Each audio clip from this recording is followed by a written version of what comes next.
There was a man with a bad heart, a telephone number scribbled on a cash register receipt, and a corpse on the other side of town. But I couldn't see the connection between them until I realized that they were all tied together by the same long rope worth $30,000. From the pen of Raymond Chandler, outstanding author of crime fiction, comes his most famous character as CBS presents The Adventures of Philip Marlowe.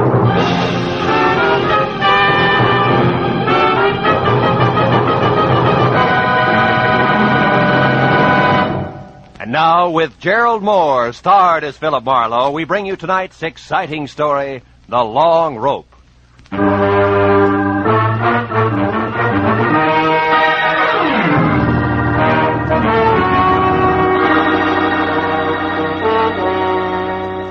I'd finally wound up a sour case in which I'd been kicked around, disillusioned, and shortchanged. And in my book, a routine like that calls for relaxation. So I'd spent the morning sleeping and the afternoon in a Turkish bath, being worked over on the table by Nick Takalakis, a non-talking masseur who untied knots in more muscles than I thought I had. He was trying to tear loose my Achilles tendon when the phone rang. It was for me. Nick wouldn't let me up, so I took it lying down. Yeah? Marlowe speaking. My name is Sidney Vanetta, Mr. Marlowe. I've tried all afternoon to reach you. Oh? Nick, what can I do for you, Mr. Vanetta? I've already made your reservation with American Airlines. You're leaving on the 10 o'clock plane tonight, and you're taking with you a set of pearls for a certain buyer in Chicago. Now, wait a minute, Mr. Vanetta. Maybe I can... No, maybe, Marlowe. I've checked thoroughly on you and find you entirely qualified, which is important because the pearls are a perfectly matched set in a rope valued at about $30,000. The buyer wants them, and I made up my mind just this morning to sell. The proceeds will go to my niece. Lucky girl. Indeed she is, particularly since I have no respect for her as a woman. She presumes to be a sculptress of all things, but she's my only heir.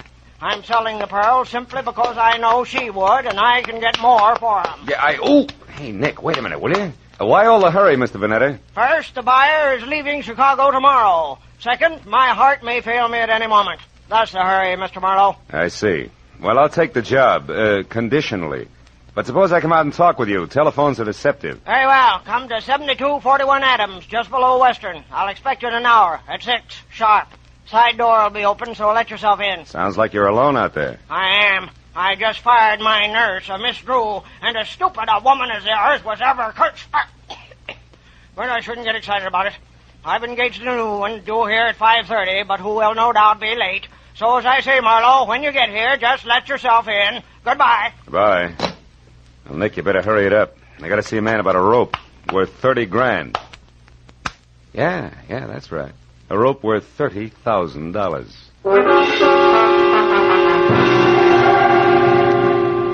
Vanetta's place on Adams was a big, fancy, and dirty gray place. 40 years ago, it had been a proud, expensive house.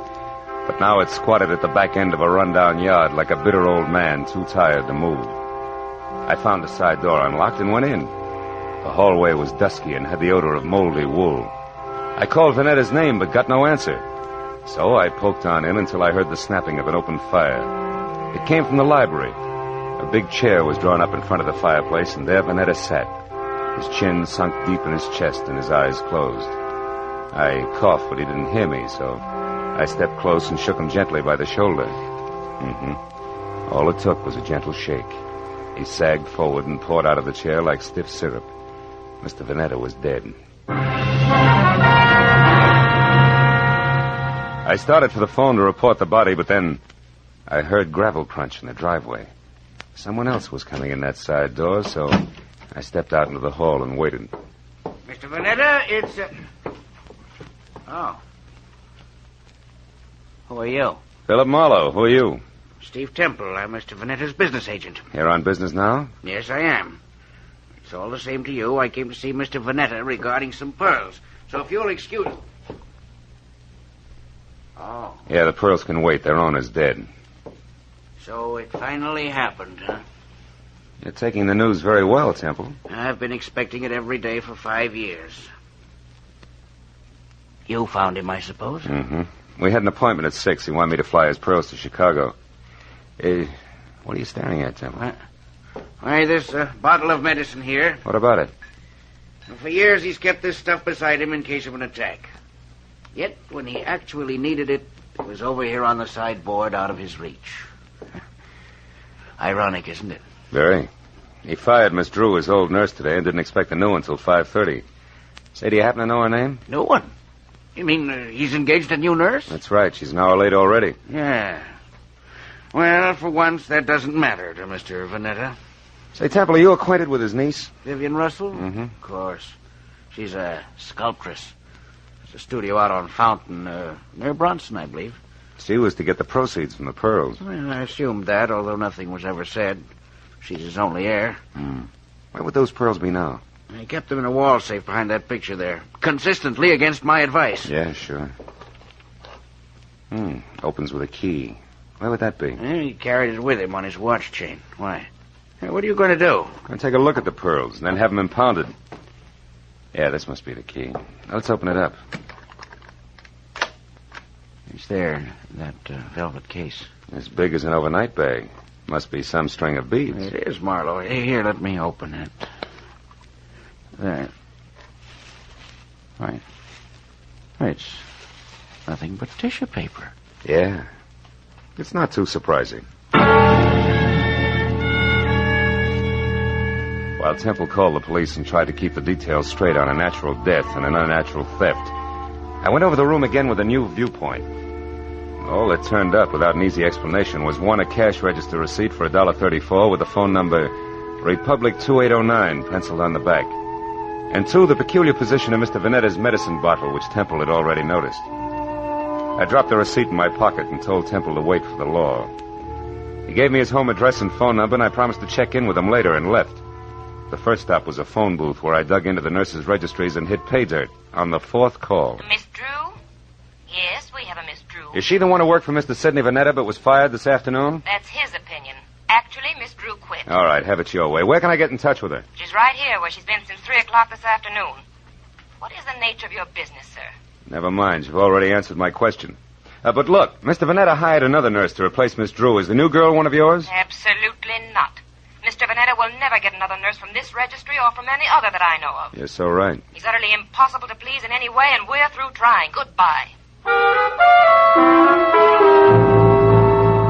Well, Miss Drew was in the clear. Vanetta began to focus as a pretty odd Johnny. But I was still trying to figure why the new nurse hadn't shown up when I reached for a cigarette and brought out the cash register receipt with the phone number on the back. So I tried it. Republic 2809. It rang, but nothing happened. I got in my car then and drove up to Hollywood and out Fountain to Bronson, where the only Vanetta heir, Miss Vivian Russell, had a studio. It was a converted double garage with a lot of north windows, so her new close-to-the-ground Hudson sat outside in the driveway. The adjoining four-room apartment looked cozy enough, if you liked wading through chunks of marble and eating off of last week's newspaper. Yeah, I was braced for a dowdy Amazon with broken fingernails as I rang the bell. That's why the dainty 118 pounds of taboo-scented blonde, who was clad in tan chartreuse yards of whispering silk cut like lounging pajamas, caught me as flat-footed as a duck when she opened the door. Hi. Did you want something? Yes. Yeah. My name is Marlowe. I'd like to speak to Miss Vivian Russell. You are. So go ahead and enjoy yourself, Marlowe. May I come inside? I have some bad news, Miss Russell. Oh, sure. Come on in. Now, shall I sit down or just hang on to something? Suit yourself. Your uncle, Mr. Vanetta, died this afternoon. Oh, his heart finally gave up, did it, huh? Yeah, but you shouldn't go all to pieces like that, Vivian. Now, wait. He meant nothing to me, but I'm glad his suffering is over. The pearls are missing, too. Well, really? What happened to them? They were stolen, and don't tell me that means nothing to you, because you're getting the money, $30,000 worth. What? Uncle Sidney intended to give me the money from those pearls? How do you know that? I'm a private detective, he told me. He was my client. Oh, then you're out of a job. Say, how would you like to work for me, Marlowe? I'm serious. Now I want those pearls back, you know. Now, for $25 a day in expenses, it's a deal. Now, you tell me something. Who did your uncle hire today to replace Miss Drew? The nurse? Why, I didn't even know Miss Drew had been fired. How did you know she didn't quit? With Uncle Sidney? Try me again. Republic 2809. That doesn't mean a thing. You know, Marlowe, You've got an awfully good head. Are you speaking as a sculptress or just an ordinary chiseler? And what is that crack supposed to mean? You didn't know you were getting the money legally. You might have taken the pearls yourself. Oh, stop it, Marlowe. Okay, client. Well, I'll run along. I've got work to do. All right, but don't forget that all work and no play makes for a dull companion. Yes, and it also makes $25 a day. I'll be seeing you. All the way down Sunset Divine Street, I kept telling myself a buck's a buck, regardless. But the idea that I'd been grabbed at stayed with me. Vivian Russell had plenty of motive as a dry land pearl diver, and if that's true, she'd need a patsy just to keep her abreast of the situation. I turned north on Vine and twisted up Beechwood Drive to 2000, the number Steve Temple had given me. He had had 2 hours of playing 20 questions policeman style, and I figured it was time to check his score. Also, Temple was the man to fill in a few blanks on my new client for me. His place was dark, but I got out anyway and started up the walk to his door. I'd gone about a dozen steps into a tunnel of overhanging shrubs when I heard it. Psst. Hey, you. I turned as a man stepped out onto the walk and came toward me slowly. He was tall, wiry, with a thin, arrogant face that sneered out from under an expanse of forehead big enough for 3 sets of eyebrows. All shaggy. We're going to have a talk, Mr. Temple. Hey, you're not Temple. Now we both know that. I'm a friend of his. What do you want with Temple? I've got a message for him, but it's personal. Who from? Like I say, it's personal, mister. I'll be back later. Come here. I said I'm a friend of Temple's. If you got a message for him, I'll see that he gets it. Well, okay, then. Tell him that some of his friends are too blasted nosy. Go! The guy with the forehead had a great left jab and a pair of hurdler's legs, and by the time I untangled myself from the brush and got out on the walk again, he was gone. Well, I knew it was a waste of time, but I tried Temple's doorbell twice before I went back to my car. Nothing made sense, except that somebody who knew his way around had stolen a long rope of pearls. And somewhere in the city was a nurse who hadn't shown up on a new job. Beyond that, it was all question marks. Well, I drove down to the filling station on the corner and went inside to the phone.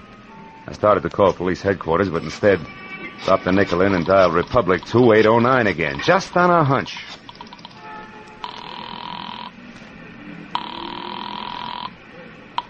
Lieutenant Ibarra speaking. Ibarra?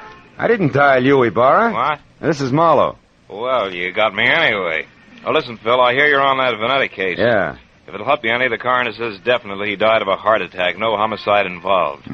Thanks, Lieutenant. Hey, but look, where are you now? In a flat on the corner of Union and 59th Street. Why? Well, is that phone number there, Republic 2809? Well, that's a great piece of deduction. You just called it. Ibarra, listen, I found that number at Vanetta's place this afternoon. What's going on down There's there? a girl here named Betty Larson. Yeah, she's a nurse, right? No, wrong, Phil. She's a corpse. Oh. Before that, she was a waitress. Just a waitress. Somebody came to her door and killed her for no apparent reason whatsoever.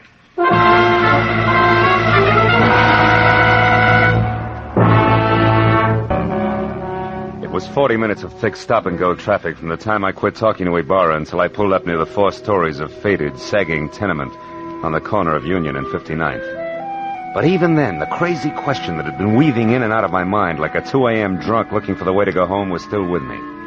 Why was the telephone number Republic 2809 bracketed by a couple of dead people who, as far as I could see, should have had nothing to do with each other in the first place? And right there, for the 10th time running, I drew a complete and unabridged blank.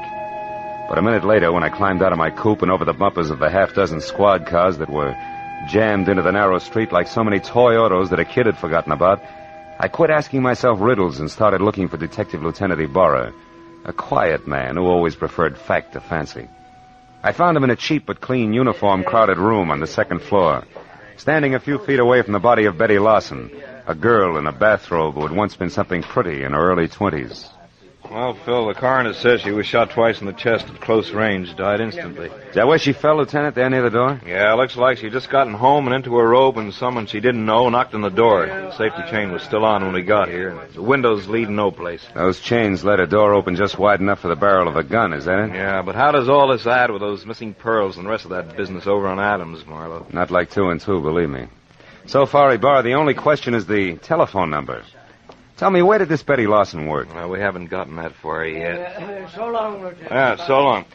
Right now, we only know that she was a waitress who stayed here with her brother, who was some kind of a student. They got along pretty well together. She was single, too. Lived here since... Oh, wait a minute. Tiny Bar. Oh, yeah, Mooney. Ryan's Cafe, huh? Ryan himself runs it. Okay. No, I'll check it personally, right? Hey, is that where she worked, Ibarra, Ryan's Cafe? Yeah, but it's funny, Phil. She lived here since early 1947. And Mooney tells me she worked that 24-hour hash house just as long, yet it's way over on the other side of town on Western. Western and where, Ibarra? The 2300 block. Should be near Washington. Washington, which is only 1 block from Adams, and that starts to close the big circle. What do you mean, Marlowe? Well, that the Vanetta place is on Adams near Western.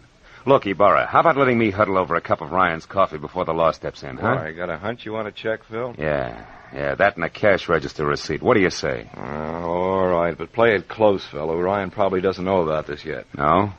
Unless, of course, he squeezed the trigger. Goodbye, Ibarra.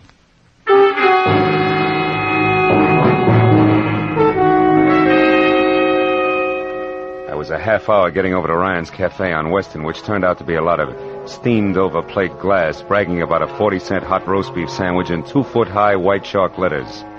And inside, the motif was the same. Everything that Mr. Ryan sold was a bargain. I slid onto a shaky stool opposite a cash customer who was something dirty in a torn overcoat buried deep in a handicapper's sheet and coffee. He looked up once, grinned no teeth at me, then hollered for Ryan in the kitchen, who said that he only had 2 hands and would be out in a minute. But before those 60 seconds ran out, I looked around, and over in a corner, in a collection of trash piled next to a broom, I saw a very welcome piece of paper. It was a brother of the cash register receipt that I'd found on Sidney Vanetta's desk, the one that had tied Betty Lawson's murder onto the rope of pearls. I turned back to the counter just as Ryan started toward me. He was a little bigger and a little better looking than the average ape, and on his right arm, under thick, coarse black hair that was long enough to braid, there was a tattoo of a dancing girl who, if Ryan ever shaved about his wrist, would freeze to death. What'll it be, mister? Coffee? Yeah, and a little information. You know Sidney Vanetta, Ryan? That screwball with a bump ticker over on Adams? Yeah, I know him. Why? What's up? His time on Earth, for one thing, he's dead. Too bad. Should have taken it easier. Cream? No, pearls. What'd you say? Nothing. Ryan, who brought that tray up to the Vanetta place this afternoon? I did. Sure it wasn't Betty Lawson? I'm positive. None of the girls would go near that place. Vanetta was hard to get along with. Now, you tell me something. What are you, mister? Newshound, collection man, or cop? Getting warm, Ryan. I'm a private detective named Marlowe. I'm thrilled. Good night. Before I finish my coffee? Before I throw you out. I don't like too many questions. Not even easy ones, huh? Like who murdered Betty Lawson? Betty's dead? Yeah. Over in a flat on 59th Street, shot twice with a .32. When'd you last see her, Ryan? Why, a couple of hours ago when she quit for the night. Marlowe, the cops got any idea who did it? I don't know. Right now, they're looking for a boyfriend. You're crazy. Betty didn't have a boyfriend. Outside of you? Outside of me. So I'm going over to straighten them out now. Mitchie! Mitchie! Yeah? Get out here and take over. Okay. I gotta move fast. No, you don't, Ryan. Betty's dead, remember? Yeah, but whoever did it ain't. Now, don't try to stop me, Marlowe. You'll get hurt. Look, Ryan, why don't you play smart and... what's the use? Go on, start running. You won't get very far.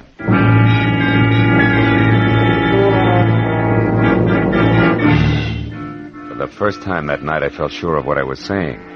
Because even as Ryan had squared himself away to play bounce the private detective, I suddenly noticed a friendly face working hard over a stale donut at the far end of the counter. It was Lieutenant Ibarra. And when Ryan tossed his apron aside, grabbed at his coat, and slammed out the front door, Ibarra turned and nodded at a short man nearby who was idly picking his teeth with the end of a book of matches. At that, the man dropped the matches into his pocket and left. Then Ibarra moved over to me. Didn't mean to crowd you here, Phil, but after you left, we found out that Ryan and Betty Larson used to see quite a bit of each other. Don't apologize, Ibarra. Probably would have cost me a couple of front teeth if I hadn't noticed you. Warm up your coffee, mister? Yeah, please. You, Ibarra? No, Phil, I gotta move now. You see, I don't think Ryan did this. I told Mooney to follow him, but not to pick him up. The chances are good that Ryan's heading straight for Betty's apartment to demand that the police find out who killed his girl, so I'm going the other way, to Ryan's house. There may be another woman in this. Jealous one. But no rope of pearls, huh? No, Marlowe, I don't think so. Good night now. Night, Lieutenant. Well, Mitzi, how long have you worked here? A couple of days. But I don't know nothing about Mr. Ryan. I'm a married woman, and What do you think you're staring at, mister? Maybe something wonderful, Mitzi. Tell me, baby, do you always wear that kind of a uniform when you're working here? Sure. Ryan says this girl should look neat and clean. It helps business. Anything wrong with that? No. Matter of fact, it might be just the lead I'm after. What are you talking about? Yeah, and if I'm right, baby, the rest of this case will be a cinch. So good night and thanks. You've been a big help, sweetheart. When I got back to the corner of Union and 59th, I took the stairs up to Betty Lawson's flat 2 at a time, crossed the fingers on both hands, and prayed that Ibarra was right about Ryan returning to his girl's place. When I stepped into the room a second later, I knew that I'd never doubt the good lieutenant again because standing next to an open window and staring out at nothing was Ryan himself, numbed and red-eyed. I asked him one question, and although his answer was only a couple of words mumbled between trembling lips, it was all I had to know. Now everything. Betty Lawson's murder, the death of Vanetta, the guy with the forehead and the missing pearls, the whole shebang was starting to fall together. Oh, come on, baby, be home, please. Hello? Marlowe, Vivian. Look, honey, I want you to do me a favor. Get hold of Steve Temple and meet me over at your uncle's place on Adams as soon as possible. I need your help. Goodbye.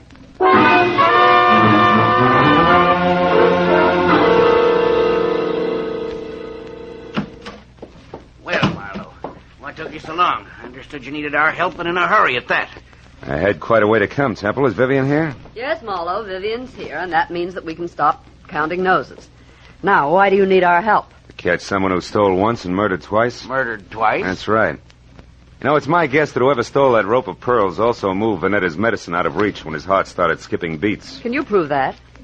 No, I can't. But it doesn't matter, really, because the guilty one also killed a party named Lawson. And when you pay for one, Vivian, you paid for them all. I don't follow you, Marlowe. Who are you talking about? I'm not sure, but this much is certain. Vanetta called me at 5. When I got here at 6, he was already dead and the pearls were gone. Now, I figure that whoever took them argued with him first, which makes that person, 1, somebody who knew Vanetta, and 2, responsible for the old man's death. Then the new nurse couldn't possibly have been the one who stole the pearls. No, but the new nurse could have been the one who overheard everything while standing right here. Haven't you been able to find this nurse? No, not yet. But sooner or later, honey, I'm sure we'll catch up to him. Him? Yes, Temple, I said him. Nurse Lawson is a male with a lot of forehead and few ethics. The person you killed was his sister Betty, a waitress. And don't move, Temple, or I'll be glad that I was forced to put holes in you. Temple's the one? He stole the rope of pearls? Yeah. But this Nurse Lawson who saw him do it got in touch with him, right, Temple? It was filthy blackmail. But you were going to stop by a filthier murder, and you almost did. Because somehow or other you got the right room in the right house on Union and 59th, but the wrong party. Isn't that about it, Temple? Yes, Marlowe. That's about it. Oh, leave me alone, Temple. Now, Marlowe, you don't shoot me without going through Vivian first. Dear Vivian, Sidney's precious niece was going to have the pearls all to herself. Don't move, Marlowe.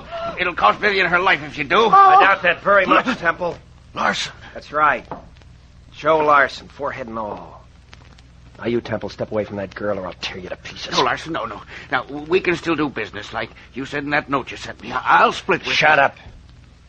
You forget 2 things, Temple. First, you tried to kill me. And second, you did kill my sister. Now, why don't you run for it? Or are you afraid? Which is it? Come on, Temple, talk. I am afraid. Well,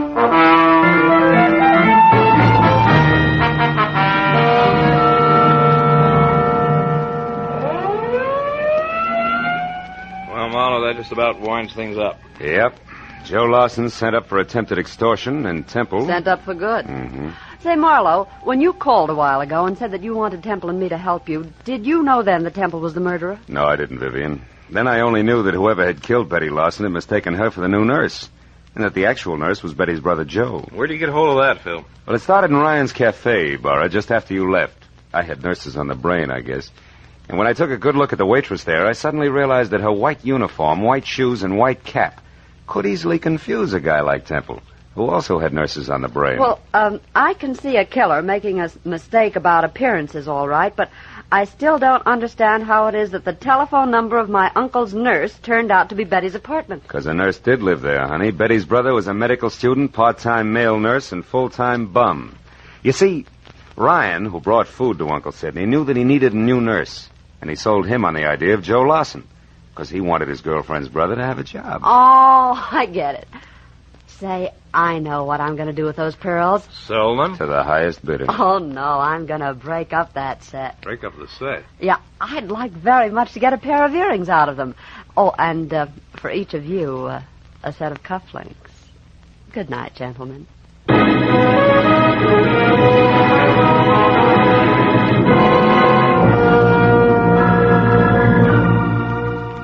When Vivian got into a car, aimed it toward a collection of chipped rocks on Fountain near Bronson, and waved goodbye, it was nearly 3 o'clock in the morning. No.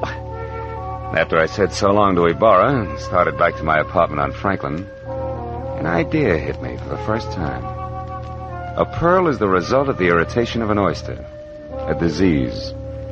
And when you string a lot of diseases together, the result is frequently a plague. But it's from plagues like that I make a living.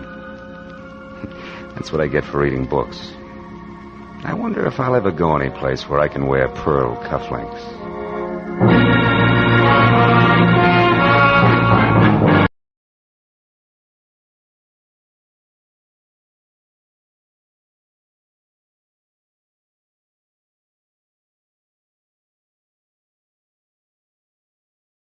They were born at the same hour on the same day of the same parents, and they were identical in beauty and talent. Only one was deadly, but the other was not. And I couldn't tell which was which until I found a green purse, a fresh corpse, and a pair of dancing hands. From the pen of Raymond Chandler, outstanding author of crime fiction, comes his most famous character as CBS presents The Adventures of Philip Marlowe.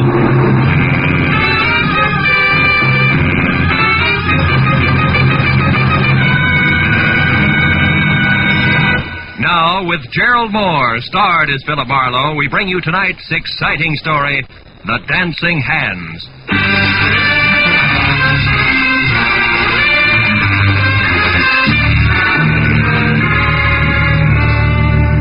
The telegram I found stuck in the mail slot when I got back to my office after a long and roundabout day read. Enclosed, find a $50 money order. I want you to investigate a man. The table is reserved for you at the Saddle Club where I work. Come in time for the second show at 11, important. It was signed Beth Tyler. So at 11:15 with $50 worth of inspiration behind me, I drove over the Cahuenga Freeway and out Ventura to the Saddle Club, which pretended to be Old English by showing its beams through a flagstone facade. I went in the carefully rough-hewn oak door, and even before my eyes became adjusted to the cozy lack of candle power inside, Neil Redmond, owner and operator of the place, glided toward me, sporting his genial horse smile, which tonight was even more forced than usual. How are you, Marlowe? It's been a long time. Business a pleasure, Phil. It's always a pleasure to come to the Saddle Club, Neil. I've even got a reservation. You know my food better than that, Marlowe. Just don't let it get rough, will you? Come on, I'll find your table out front. I want you to see this show. A pair of twins in a twin piano act that's sensational. Yeah? Edie and Beth Tyler. Oh, here, how's this? Fine. Incidentally, Edie will be the one on the left. Well, if they're twins, what's the difference? Funny. Edie may be Mrs. Redmond one of these days. Redmond, but you are wanted on the phone, sir. Get the number, George, and I'll call back. This gentleman said you would talk to him, sir. It is Mr. Paul Cedar. Paul Cedar? Oh, yeah. Excuse me, Marlowe. This is important. Redmond reacted to the name Cedar like a punch in the nose. But I figured that was none of my business, which was more than I could say for a flabby, dough-faced character at the next table, who followed the nightclub owner all the way out of the room with a pair of watery red eyes, which he deliberately avoided turning in my direction. But at that point, an MC stepped out on the stage, and so I stopped worrying about flabby in favor of the first look at my client. The Saddle Club is proud to present its second show of the evening, featuring the incomparable piano stylist Edie and Beth in Dancing Hands. Here they are, ladies and gentlemen. Bring them up. The curtains parted on the stage, set with an oversized full-length mirror, which reflected a grand piano, a black vase of yellow flowers, and a tall brunette with a wry, crisp waistline, who touched up a piled-high hairdo, put on a pair of long black gloves, checked her hemline, and sat down at the piano. And she ran through an involved arpeggio while her reflection in the mirror looked on in admiration. It was an old but cute routine, and the illusion was perfect because the Tyler twins were practically identical.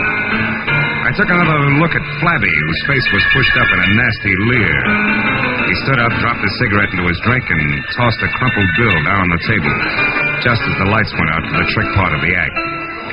On the dark stage, 2 pairs of purple hands danced over 2 glowing silver keyboards, which would have been good except that the pair of hands on the right, which belonged to Beth, suddenly stopped in midair and hit blue notes like a 9-year-old at her first recital. When the lights came up again, my client's face was as white as Middle Sea, and the flabby character, oozing a victorious smile, was on his way to the door. Well, they wrapped it up fast after that, and Beth ran into the wings, leaving Edie to take the bow alone. The band took over in a hurry and brought things down to normal. So as couples moved down to the dance floor and George the waiter headed for my table, I sat back and waited for that message from my client.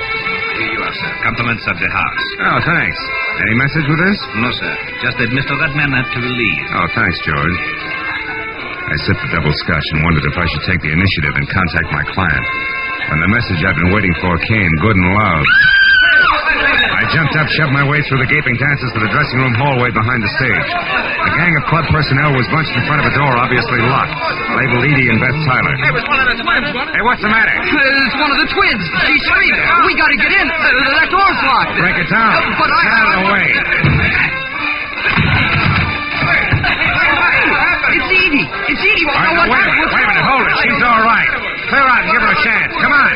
Outside, everybody. Beat it. That means you two. Come on. Out. Here, Miss Tyler, take it easy. You're all right now. Come on, sit down. Tell me what happened. I don't know for sure. I was worried about Beth. I came back and didn't see her anywhere. Then I heard a noise in here. It was dark. I came in and someone grabbed me. A man? Yes. I don't know who it was. Mm-hmm. I screamed. He knocked me down. Then locked the door. Got out through the window there. Who are you? Oh, I'm Philip Marlowe, a private detective. Your sister hired me to investigate a guy. I was to meet her here after your number and find out about it. Any idea what's up? No. I can't imagine. But gee, Beth has been terribly upset ever since last night. Oh? What happened last night? Well, for one thing, my purse was stolen. Mm-hmm. But I don't see why that should upset her. Gee, there was nothing in it but $12 and my makeup stuff. Where's Beth now, do you know? No. I haven't seen her since she ran off the stage. I'm not even sure she came in here. No, she was here, all right. She dropped one of her gloves. You're still wearing both of yours. Where do you girls live? Maybe she went home. Well, Beth has a cottage out on Hazeltine. 4179. You don't live together? How come? Well, gee, Mr. Marlowe, just working with Beth is hard enough. She's so sarcastic. Okay, I'll wear my thick skin. One more thing, Miss Tyler. Do you happen to know where Neil went? Neil's gone? Mm-hmm. Gee, that's funny. He always stays till the place closes. Oh, he must be coming right back. I'll take a look. Then I'm going out to see your sister. Sarcasm and all.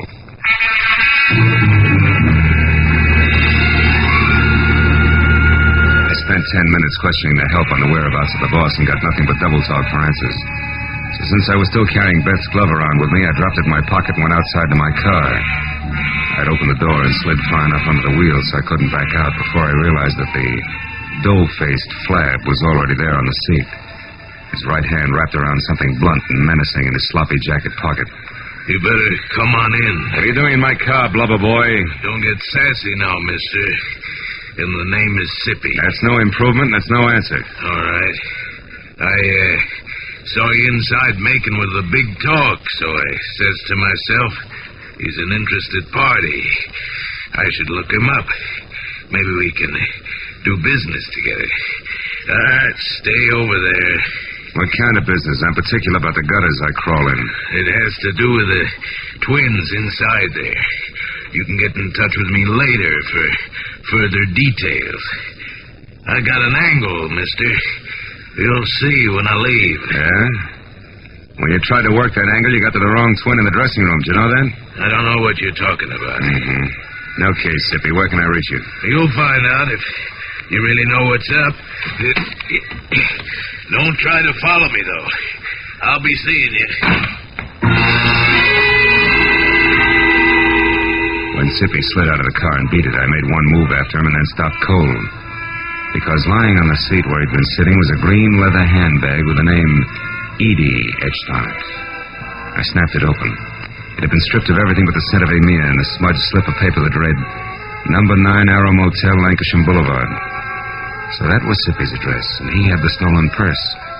But the why of all the commotion over 12 missing bucks was still the number one question mark. And I figured the best place for an answer to it was at Beth Tyler's. So I drove out to Hazeltine. But even before I stopped at number 4179, I heard the piano. I walked to the door and stood there a moment listening. I eased it open. Slipped inside. Soft, indirect lighting accented the figure of the girl at the piano. The little waves of iridescent crimson chased themselves over the smooth satin gown as she played. Glossy blue-black hair fell to her shoulders. Beside her, a burning cigarette sent a single plume of smoke into the still air.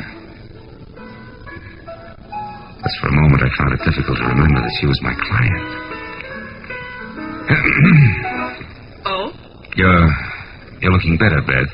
You're Philip Marlowe, I suppose? Yeah.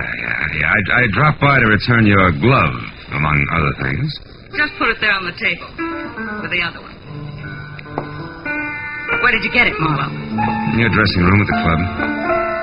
Your sister tangled with an unidentified man who was hiding there after you left. While we were on that, why'd you shove off so fast? I was scared. How'd you know I'd find you? You're a detective. Remember? Mm-hmm. Look, if you want to burn up your retainer playing hide and seek, it's your business. Now, who's the guy you want me to check on? The flabby one who made you blow up tonight? Yeah, that's right. Why? Because I think my sweet twin sister is mixed up in something a little more serious than her usual scatterbrain escapades. And the flabby guy is in on it because he has a green purse, right? How did you know that? He left it with me. Name is Sippy. He lives at the Arrow Motel, number 9. Knows something worthwhile about this business, and he's anxious to sell it. All of which puts him a hop, skip, and a jump ahead of your detective. Now tell me, why is everybody, including Neil Redmond, all wound up over one stolen purse? What's it all about, baby? I don't know, baby. Suppose you find out and tell me. Wouldn't have anything to do with the fact that Neil loves his sister and you love Neil, would it? Marlowe, I hired you to investigate a man, not to pry into my personal affairs. You'll get more for your money to stop holding out on me. It's my money. Besides, I'm not holding out. Believe me. I'll try. Real hard. Well, as soon as I've got something, I'll call you. Where are you going now? My retainer entitles me to know, doesn't it? Yeah, it does. First to the club to find Redmond and get his side of it, and then I'll probably drop in on our chum, Sippy, at the Arrow Motel on Lancashire. Good. I'll keep a light in the window for you. Oh, sweet. Also keep your door locked. From the inside, baby. As I drove down the dark, winding street toward Ventura Boulevard, I caught a flash in the rearview mirror of a station wagon behind me. It looked like a tail, so I opened up. But it stayed with me. When it swung out into the left lane to pass, it suddenly cut in front of me. I jammed on the brakes and the spotlight flashed at my eyes, and when my front wheel banged against the curb, I was already half out of the car. Stop right where you are, fella. Don't come 1 inch closer, I'll drop you. I switched off the spotlight and I saw a face the texture of a doormat over an embroidered purple shirt and orange tie. He had hand-tooled, high-heeled boots on and was topped off by a 10-quart cream-colored Stetson. But the doormat face was grim and the silver-barreled Colt pistol in his hand looked right at home. I followed you up here from the Saddle Club. I don't know what your game is or why you're messing around and what don't concern you, but I aim to find out mighty quick, so start talking. Okay. First, I resent being crowded off the road. Second, I resent a spotlight in my face. And third, I don't like pistols pointed at my stomach.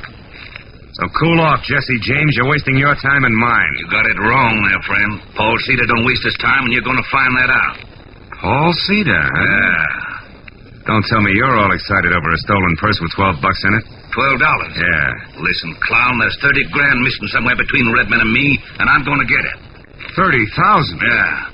Redmond's a high roller, and that's okay with me. But he lost it fair and square in my joint over in Nevada, and I've been holding his markers much too long. So if I have to chalk that dough off to experience, it's going to be a pretty unpleasant experience for a certain party. Get me? Yeah, I get you. But you're shoving the wrong way, Longhorn. Somebody's trying to make a fool out of me, bright boy, and I don't stand for that. I'm liable to shove a lot of ways, and hard. So don't get underfoot. Now, you're sure to get stepped on. So long, dude.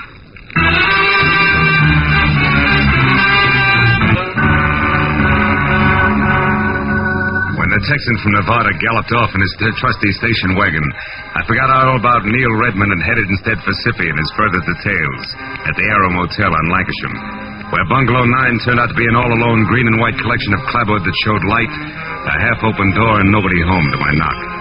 When I tried knuckles on wood again and still got only a faint echo for reply, I stepped inside.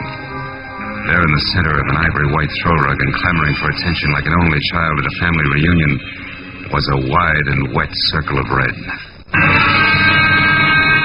From there, the ugly splotches that narrowed as they got farther away trailed off until, finally, in the next room, the path ended where I expected it to. The quiet form of Skippy, sprawled over an upset chair and holding his hands tight against the red on his left side. When I got to him, he was going fast. 30 grand. A lot of dough. Didn't know I was shooting that high. And the twins. One what, Sippy? One of them. Did one of them do this?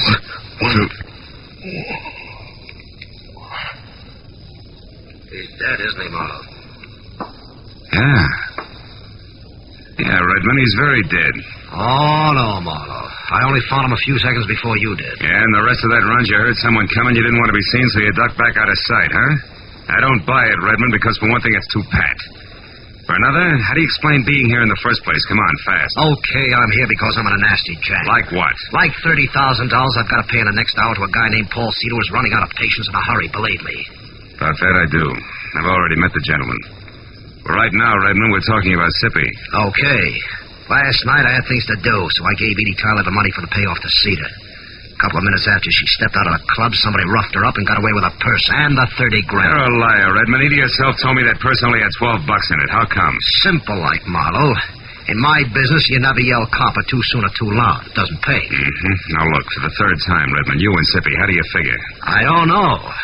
He was at the club tonight, acting funny. When he left, I got a glimpse of Edie's green purse sticking out of his topcoat pocket. Later on, I saw him run away from the car near the club, so I followed. I ended up here a couple of minutes behind him, and that, Marlowe, is the truth, I swear. What'd you do at the drop of a... Hey, wait a minute. Look, if you're telling the truth, I begin to get a different picture. And by that, I specifically mean a very talented but very sly dame named Beth Tyler. Oh, no, Marlowe. Why not? Because you love Beth's sister? Face it, Redmond, it doesn't add up any other way. Sippy here couldn't have stolen that purse from Edie. If he did, he'd have taken his dough and blow and not spent his time putting out feelers.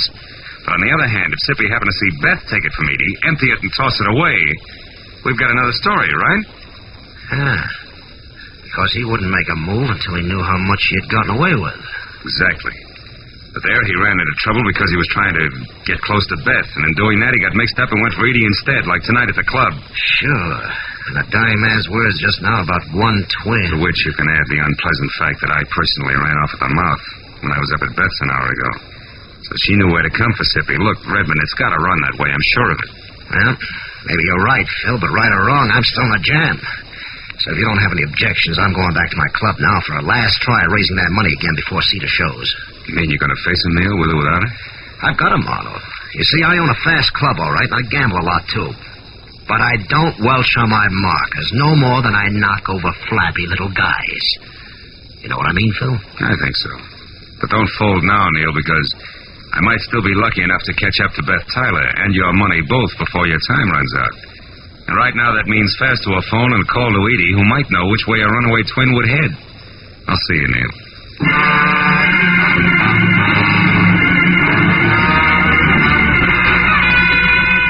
The nearest phone was at an all-night mobile gas station a block away.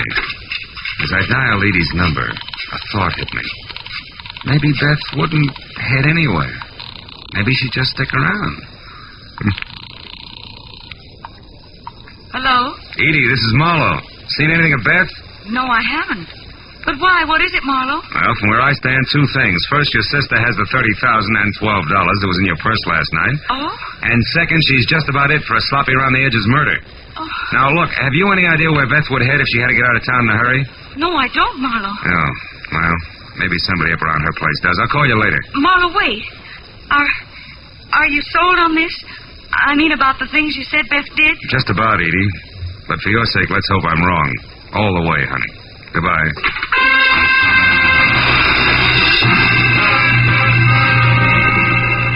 Driving fast back toward Beth's place on Hazeltine still left me enough time to think about a not-too-small detail that I'd completely overlooked. Thanks to me, the entire Los Angeles Police Department knew nothing about what was going on in and around the Saddle Club. 5 minutes later, when I'd parked away from the dock and obviously deserted number 4179, I'd walked back and around to a pair of uncurtained French doors at the side. I knew that oversight is what is generally called a blunder. But the next second, I knew it was nothing compared to the one I was making currently. If you so much as turn your head again, Marlowe, I'll kill you. Not like you did Sippy, please, Beth. I'd hate to go that way. Sippy was a mistake, Marlowe, believe me. I was rushed. So you shot and ran, huh? Yes. But I didn't run too far, because from where I stood, I could hear and see both you and Redmond and talking the whole thing over. And when you knew that we'd caught on to your act, you decided to follow me and see where I was going before you made your next move. Is that it? Exactly. Now get inside. Go on, the door's unlocked. All right. Now get over there, near that closet, and don't turn around. Why not? Afraid of the look on my face when you shoot? Shut up, Marlowe. And stop being brave. Because unless I have to, I'm not going to kill you. After all, you've already served your purpose. Which I presume was getting mixed up in this mess just long enough to find out about Sippy for you. You presume correctly. Also, you talk too much. Now open that closet and get inside. All right. Go on. As you say. But first, baby, one question. Did you do all this for the $30,000 alone? Or does it tie in with Neil Redmond and the way he feels about your sister Edie? It's a little bit of each, Marlowe. But as I said, you talk too much. So get in there and shut up.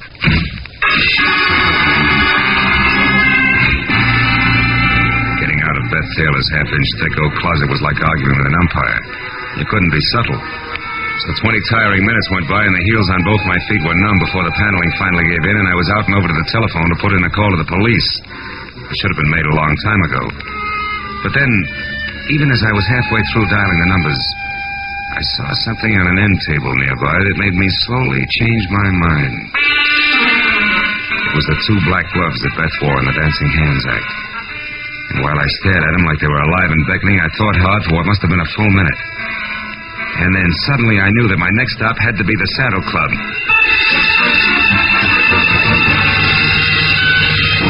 As I parked at the Saddle Club, I saw light drifting out of Neil's office, which was something I had expected.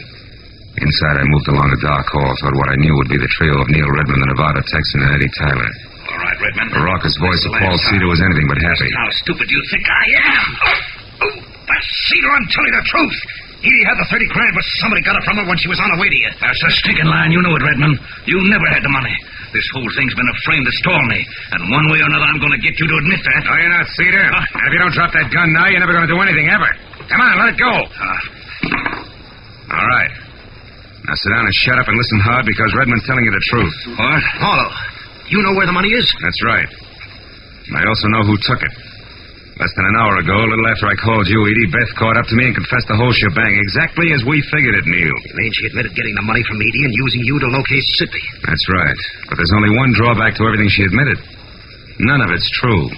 What do you mean, Marlowe? I mean, Cedar, that Beth Tyler didn't steal your money from Edie here any more than she killed Sippy. I also mean that as far as I can tell, Beth Tyler was nothing more than a girl who played the piano and got upset when a stranger named Sippy started to bother her. And I never saw the real Beth Tyler after she ran away from a piano in the club tonight. That she's dead and that you, Edie, have been posing as Beth all night because, one, you yourself stole Neil's money, and two, you murdered your sister as well. No! Yes, Edie, come on, admit it, it's true. No, it isn't. I guess it is at that, Marlowe. In Beth's body? In our dressing room. In the closet. I didn't want to kill her. But she found out that I had only pretended to be robbed when there was no one around. And that Sippy had seen me scream and get rid of the purse myself. Mississippi, who was only trying to muscle in on a deal, went to her by mistake, huh? Yes. That's how she knew what I'd done. When she confronted me in the dressing room just before you came in and said that she wouldn't stand by and let me do a thing like that to Neil, I lost my temper. You killed her, Edie. Yes, I did, Neil. And when Marlowe showed up after a scream, I said that someone had attacked me. And then I pretended to be both Beth and myself from there on to get out of the whole thing. And I almost did. But now I'm so sorry.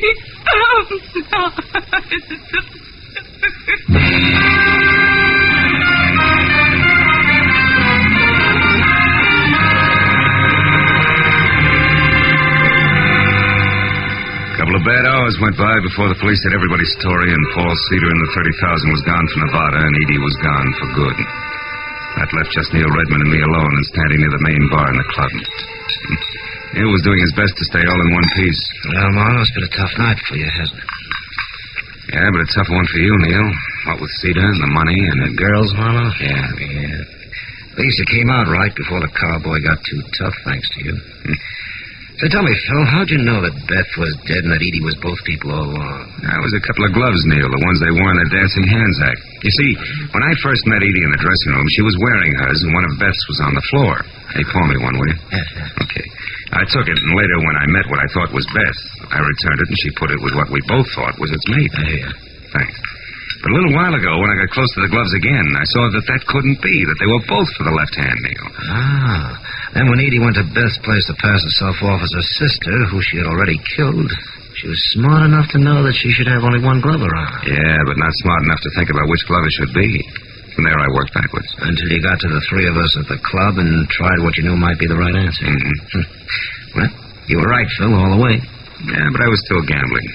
If I had been wrong, Neil, I was giving the real Beth a long head start. It's always that way when you gamble, Phil. I know. Sometimes you pick right, sometimes wrong. Cards, dice. Even with twins. Good night, fella.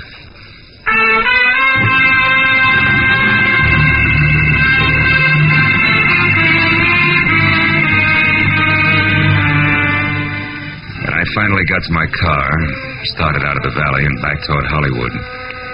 It was better than 8 o'clock in the morning. And here and there as I drove, I saw people who I'd never heard of and who'd never heard of me, stumbling outside after their morning papers. And I got to wondering what they were going to think when they read about a girl who had killed both a twin sister in a nightclub and a flabby guy in a motel who wasn't much good. Oh, well, it was hard to say. And for myself, I was too tired to think. Or maybe I just didn't want to.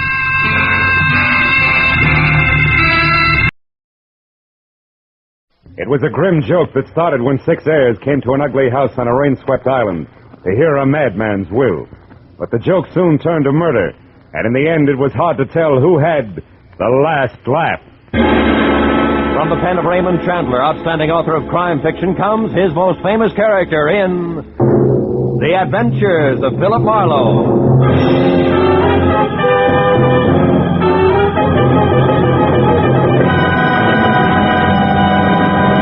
Now, with Gerald Moore, starred as Philip Marlowe, we bring you tonight's exciting story, The Last Laugh.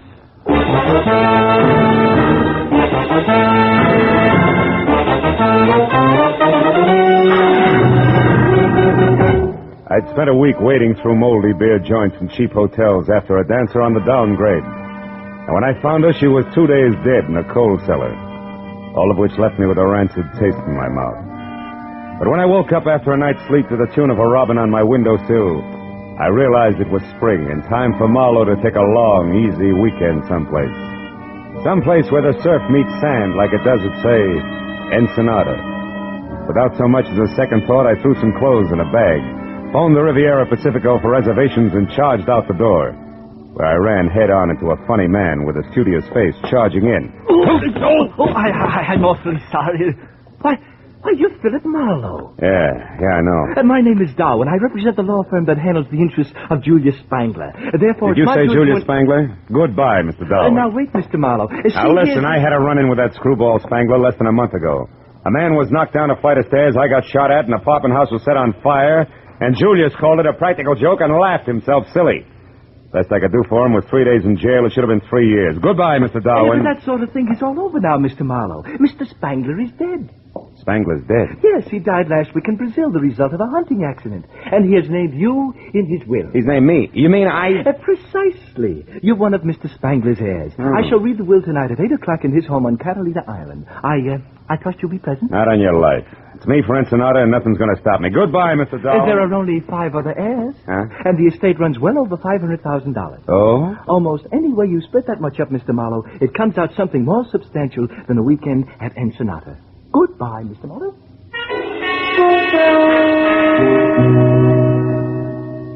It was fantastic. But then so was Julius Spangler. Who knows? Maybe he actually admired me for throwing him in jail. And after all, what's old Mexico got that Catalina doesn't have him better? What could I lose? It was only a matter of minutes before I was in Wilmington and climbing the gangplank of the last boat to Catalina Island. She nosed past the breakwater and headed for the open sea, and the green water glistened with gold from the sun, slanting into a bank of clouds on the horizon. This was a life. I sat back and relaxed for all of 10 seconds before the name Spangler came up again. This time being volleyed between a matron meticulously tailored by I.J. Fox, who clung to a pipe-smoking gentleman at the rail, and a cute blonde ball of fire facing them. Some of my friends are aboard, and I don't want to be seen with you. Look, you may be Your Highness Millicent Burke Ashby to those snoots, but you're still just Millie Spangler to me, you overstuffed social climber. Why, you insufferable little upstart, You're nothing. I'll give him a good show, like this. Nicky! Oh, Spangler, take me away from here. I think I'm going to faint. I'm not. Well, what are you staring at, Buster? Haven't you ever seen a red jersey sweater before?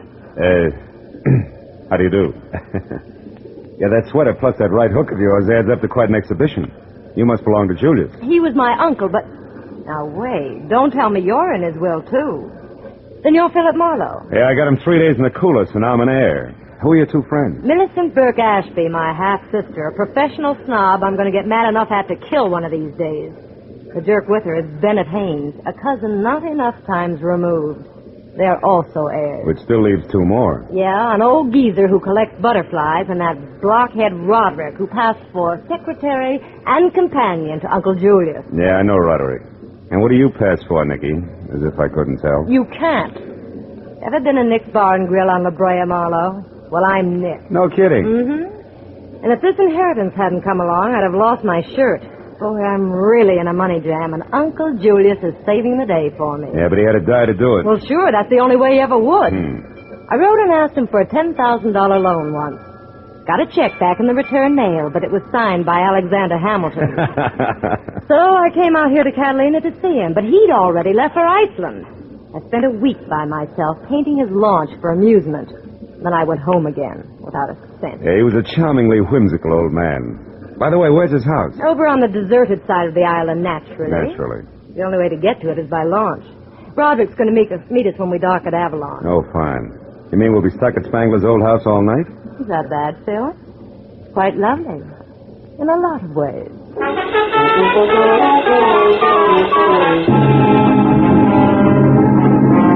hours later, we docked at Avalon. The clouds that had been on the horizon were now overhead and looking very soggy. Roderick, the late Mr. Spangler's secretary, in a striped silk shirt, gold hickok cufflinks, polka dot bow tie, and derby, was waiting for us with a launch. And after we had all shivered through another spray-splashed, wave-bucking hour and a half, we finally pulled into a small cove. A house squatted alone on a point of rocks 100 practically vertical feet above the water. And as we laboriously made our way up to it, the rains came. Julius Spangler would have loved it. When the door closed behind us, everyone dashed for the nearest fireplace, except me. I was cornered by a septuagenarian with a shock of white hair, a scraggly yellow mustache, and spectacles so thick it looked like shot glasses with horn rims.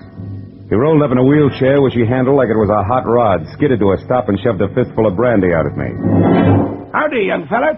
This, I figured, was the butterfly-collecting cousin, Yeah. Matthew Spangler. Had to have a slug of this before pneumonia sets in. Well, sir, I suppose you're here for the reading of Cousin Julius's will? Yeah, So am that's I, right. so am I. Wouldn't miss it for the world. Oh. He's leaving me his collection of nymphidia. Butterflies, you know. I don't like money, just bugs. Figures. Yes, sir. Been an entomologist for 50 years, lepidopterist for 40. I've got specimens of 12,000 species. Only a few thousand left to go. Practically nothing. You've a keen mind. Mhm. Here, have a cigar. Thank you. No, Go on. It's the best. Save it for later when you got something to celebrate. Oh, there's Roderick. He'll show you around. I want to go meet these young ladies. So long, son. I'll see you. Out of the way, Roderick. Hey, watch it. Crazy wheelchair jockey almost ran me down. Well, Mr. Marlowe, it's nice to have you with us. Yeah, I'll bet. Look, Roderick, why did Julius stick me in his will along with all his relatives? I don't know. Maybe it was nuts. You can say that again. Keeping all his junk, for instance. Junk? Well, these are trophies. That burnt match there was used in the first Hotfoot. Julius perfected that gag in 1903. Spangler contribution to American culture, huh? Well, get you. What did you ever do? Wait, wise guy. This one's even better. He panicked the whole city with this morning newspaper headlines. Here. Report of baby snakes in city water system falls? Yeah. He tells them there's nothing to it, and they still blow their tops. That's tremendous, huh? Yeah, quaint. Julius was right. You got no sense of humor. The lawyer Darwin will read the will in 30 minutes, so be ready.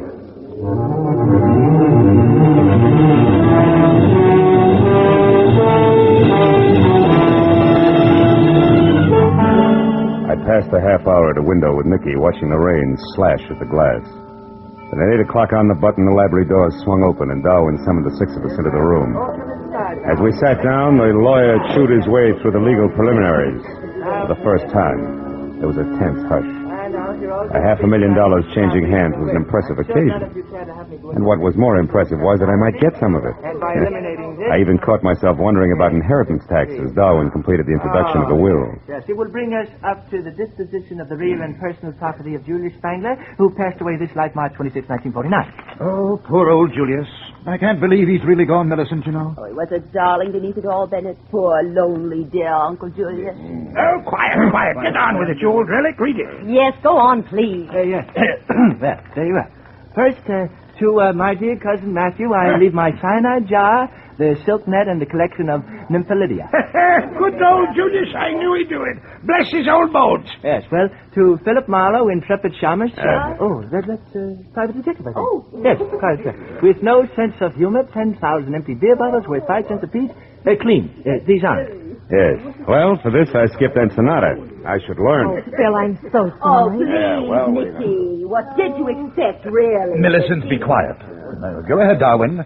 What about us, his real heirs? Yes, well, to Millicent Burke Ashby, grannies, $50,000, which is... Uncle Julius. Which is the value of a fish market at Central and Northrop Streets on the condition that she personally operates this market for 1 year. Oh, good heavens, I think I'm going to sing. Oh, shut up, Matthew. Go on, Darwin. Am I next? Yes, you are. Yes. $75,000 and a dog sled. Dog sled? What's that for? Why, to get your claim. You see, the money is the assayed minimum value of a gold claim at Point Anxiety, Alaska. Oh, no. Which it says here you must develop with your own hands. Quiet, that doddering old fool. I'll fight this travesty of a will through every court in the state. You'll never get away with it. Oh, wait a minute. You've never worked for anything in your life, Bennett. What was that? Oh, you two got no more than you deserved. Why? What about me, Darwin? I've worked at least. Well, Miss Spangler, I believe you better sit down. To my grandniece, Nicola, who has learned how to work hard for what she wants, I leave my sincere congratulations and $1. Oh, no, he wouldn't. I need money now. And finally, all the remainder of my property, real and personal, I bequeath to a most genteel, brilliant, and loyal man, my secretary, Roderick D. Driscoll. Ain't that sweet of the old man? Oh, my... You left me all that That's money. over $300,000 for this baboon here. You'll never get it. I'll call my lawyer. He'll fight you here. Fight, I say. Oh, this is horrible. It's too bad, baby. Well, you can have my $500 fortune in old beer bottles. Me for Ensenada. Oh, what's so funny, Matthew? He got what he wanted, Nicky. Let him laugh. I'll say I did. Wow! Shut up, Matthew. Stop it, Matthew. You're hysterical, Matthew. Hysterical, eh? I sure am, kiddo. But Matthew... Get a load of this! We all stood there with our mouths hanging open as the old invalid leaped to his feet, tipped over his wheelchair, made a grab for his shock of white hair with one hand and ripped it off. It was a wig, and a good one. With the other hand, he tore the phony yellow mustache off his lip and still laughing like a ticklish hyena.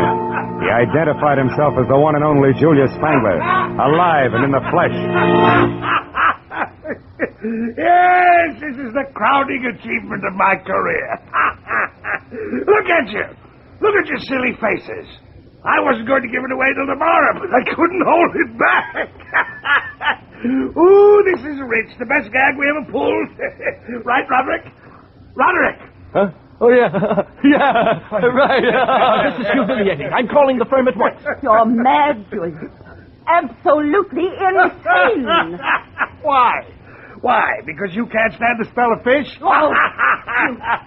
What about you, Marlowe? Did I get the last laugh on you, or didn't I, eh? You did. You're still nothing but a mixed-up jerk, Julius. Wonderful. But I want to see you mixed up with those dirty beer bottles. Wash the labels off. Get nickelback, you know. I'd like to break every one of them across the bridge of your nose, funny man. That's what I like. A good sport. How about it, Nicky? Isn't it funny? Not very. What do you mean? I sat in at the reading of my own will. So now I know what you really think of me. Not quite, you don't. Because I think this. But, you vixen, spit on me. How dare you? I'll kill you. Lay down, Spangler. Stop it. You lay a hand on her, I'll flatten you in spite of your years. That goes for you, too, Roderick. Stay back. None of you can take a joke. Look after these fools, Roderick. Give them anything they want. I'm going to have a good laugh all by myself.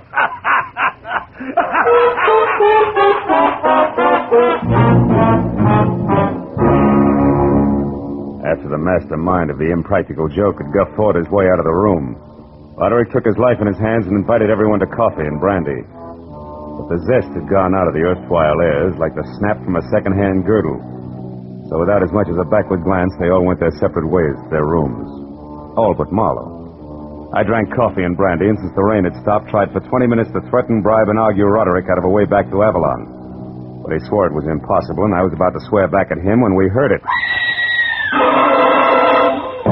We ran to the French doors at the end of the room and out. Millicent was on the walk outside, her hands clamped against her mouth, staring down at the rocks near the surging water 80 feet below. Mrs. Ashby, what happened? What is it? Millicent, what's the matter? Julius, he's down there. He must have fallen. Yeah. Either that or he was pushed by somebody who couldn't take a joke.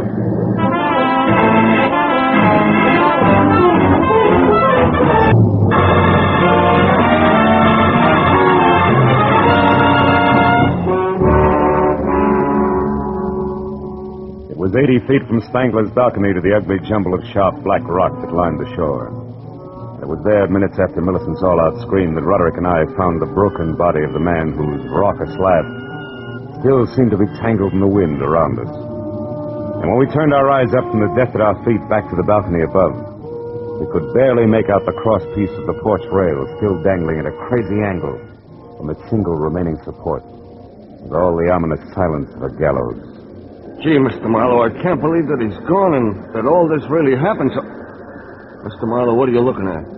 Up there on the balcony. Huh?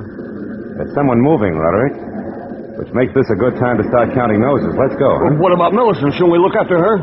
No, for the time being. Come on, Roderick. I want the fastest way over those side stairs there. They lead us back up to the balcony because right now I'm in one big hurry.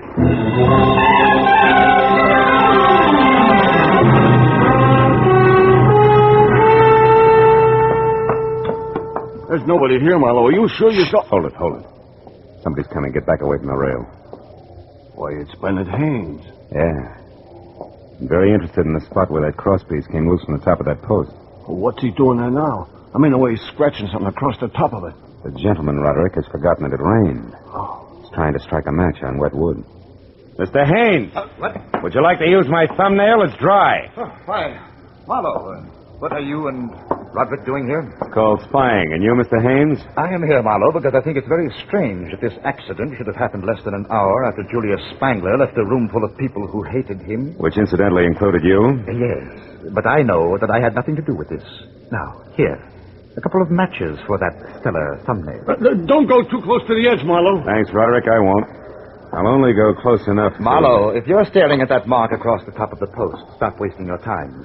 I just made it with that match that wouldn't light on wet wood, remember? Mm-hmm. But that mark is not what I'm staring at. It's this green one here on the edges of the top of the post. A mark that could mean somebody pried the crosspiece loose with an object that was covered with green paint. All of which points up two things, huh? First, that someone murdered Spangler by loosening this rail, and second, that I've still got a couple of noses left to count. One belongs to a lawyer named Darwin, and the other to the fancy owner of Nick's Bar and Grill. What's that? It's Millicent there, down Yeah, below. in trouble. Come on. Let's follow the leader with me out in front, back down the wooden stairs, and over to the spot where Millicent Burke Ashby, the tailored lady, was sprawled over a lot of soft ground. Unhurt, but coming apart at the seams in more ways than one. I sent Bennett Haynes off to find Darwin and then helped Millicent to her feet.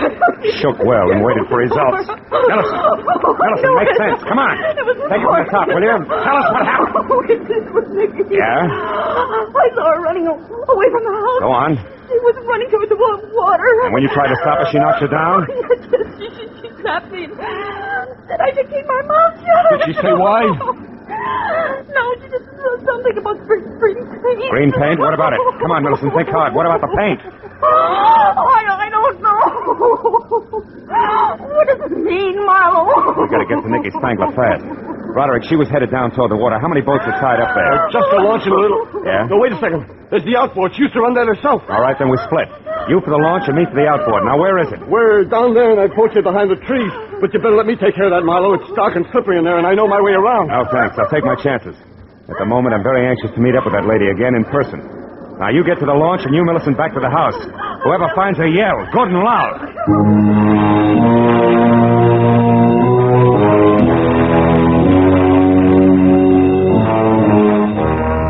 The boat shed was a one-room bungalow on stilts. When I started inside, slowly, unsure of both my footing and the company on hand, I was suddenly very sorry that I'd left my .38 back in L.A. But in the next minute, I began to breathe easier because just visible ahead of me was the Spangler outboard. And when I got closer, I saw that it was empty. Then I heard somebody behind me. I turned just in time to see a thick, crooked branch coming at my head fast. Oh! Oh!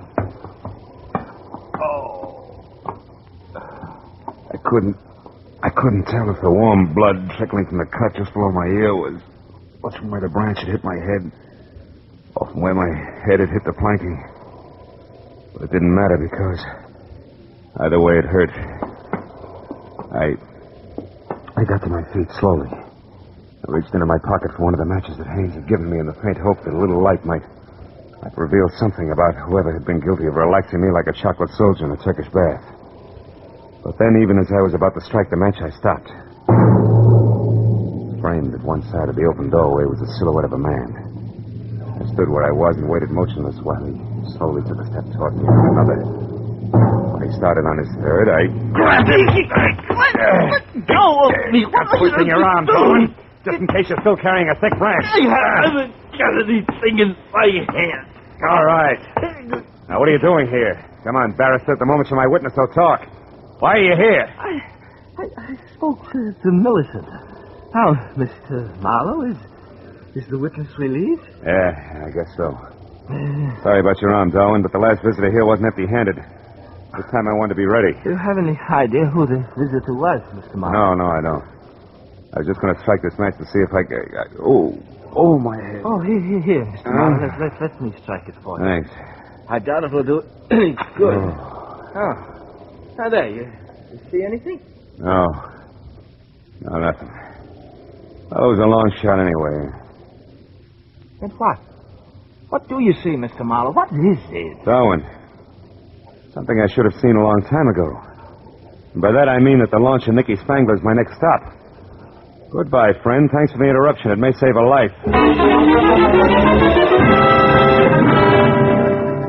It was a 440 with plenty of obstacles and no lights from the boat shed down to the launch.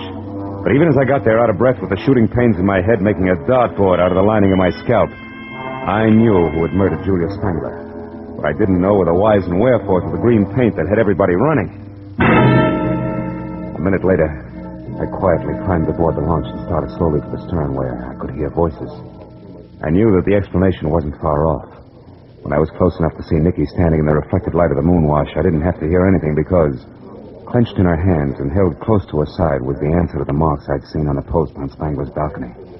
It was a crowbar, the business end of it covered with green paint. Opposite her was the reason for the fear in her voice. It was the man who had killed the practical joker, Julius Spangler's ever-faithful secretary, Roderick. You're being awful stubborn, Nicky, which is something you must have got from your late granduncle. Now, give me that crowbar. Why? So you can get rid of it, me too, and then return to the others and mourn the loss of your employer? Sure. I just love everyone to think that I miss him terribly when the truth is that I kill him. I hated him and his stupid jokes every minute of every day that I worked for him. Hated him, Nicky, the way I hate you and your snooping ways. Now give me that crowbar! Don't do it, Nicky. Don't move, Roderick. I'll blow your head off. Phil, thank goodness. I'll get back, Buster, get away from her, and stay in one place or I'll shoot. So help me. Marlowe, he did it. He killed Julius because he hated him. That and a chance at $500,000, right, Broderick? I don't know what you're talking about. Then, oh, my head. What is it, Marlowe? Nothing, honey. I walked into a branch that our friend here was holding a little while ago. I still don't know what you're talking about. And I'll make it real plain. Roderick, you killed Julius Spangler because you wanted to turn his greatest practical joke into a bonanza for yourself. You wanted that screwy will to stand. Nobody else was in on the gag, not even the lawyer. So nobody else would ever know that it was only a gag. Nor would anybody care that some wacky old cousin who liked butterflies accidentally fell to his death. But, Marlowe, Julius was killed after we all knew the whole thing was only a practical joke. Yeah, but that wasn't part of the original plan, Nicky. Julius wasn't going to unmask himself in the joke about the will until the next morning. Is that also correct, Roderick? Yeah, that's correct, smart guy. Yeah. I was going to get everything. But when that failed, I still wanted him to die. And I would have gotten away with that if this dame here hadn't been so curious about those green markings on the railing. And, Roderick, if this same dame hadn't also remembered a crowbar that she'd once spilled some green paint I on. had enough. Yeah, for the time being, I guess you have. Oh, Marlowe, it's your head again, isn't it? Yeah, isn't it, the poor boy? No, you don't, Roderick. Stay back. Marlowe, you all right? Huh? Are you? Not exactly, honey. Did you get him? Yeah, but the crowbar, know that. Oh. But you better give me your gun in case he wakes up suddenly. I can't. I haven't got one, baby. You don't have one? But you're going to pass out. What'll I do with him? Oh, baby, there's only one thing to do. Let him have it again.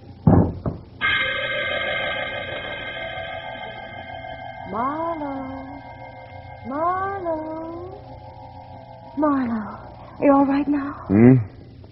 Oh, yeah, I'm all right. What's going on? Oh, Nicky. Nicky. And before you can say, where am I, I'll tell you, honey. This is Avalon, a lovely spot on the island of Santa Catalina. Now, 2 o'clock in the morning, your head isn't so much as fractured, and you're sitting up in a chair that belongs to the nice lady who rented you this room at a reasonable price. And the others? All back at the place, except, of course, Roderick. Last I heard of him, he was still answering questions for policemen. Which, by the way, brings me right to the point. This I gotta know. Phil, how did you figure that Roderick was guilty? Wet wood, Nicky. Wet wood that should have been dry. It was up on Julius Spangler's balcony. The top of the post that had green marks on it was wet, even though the tight-fitting crosspiece that rested over it should have kept it dry.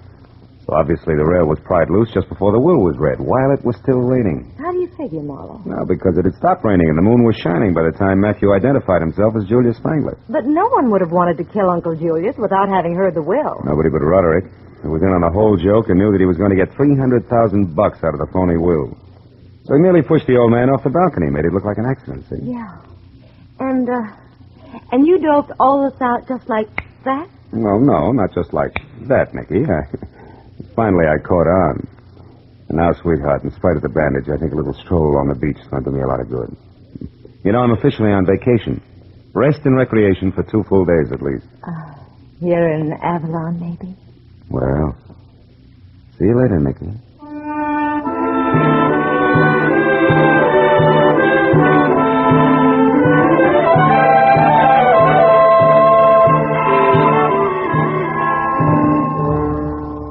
I got outside and down to the pretty strip of beach that runs along behind the spot where the steamer docks.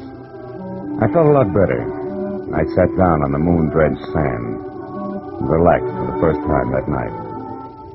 As I sat there, I reached into my breast pocket for a cigarette, but instead came out with the expensive cigar that Matthew Spangler had given me. It wasn't until I had lit it and was puffing along that I Suddenly remembered that Matthew Spangler had really been Julius, so I got rid of the cigar.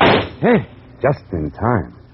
Yeah, I wasn't sure, but maybe Julius Spangler, wherever he was having the last laugh. After all.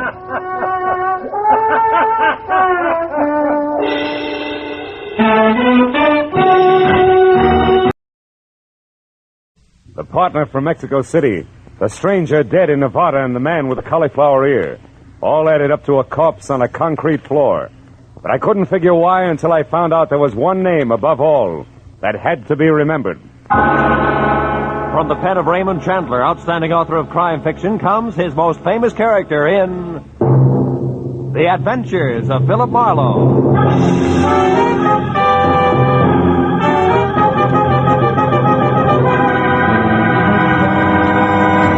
Now, with Gerald Moore, starred as Philip Marlowe, we bring you tonight's exciting story, The Name to Remember.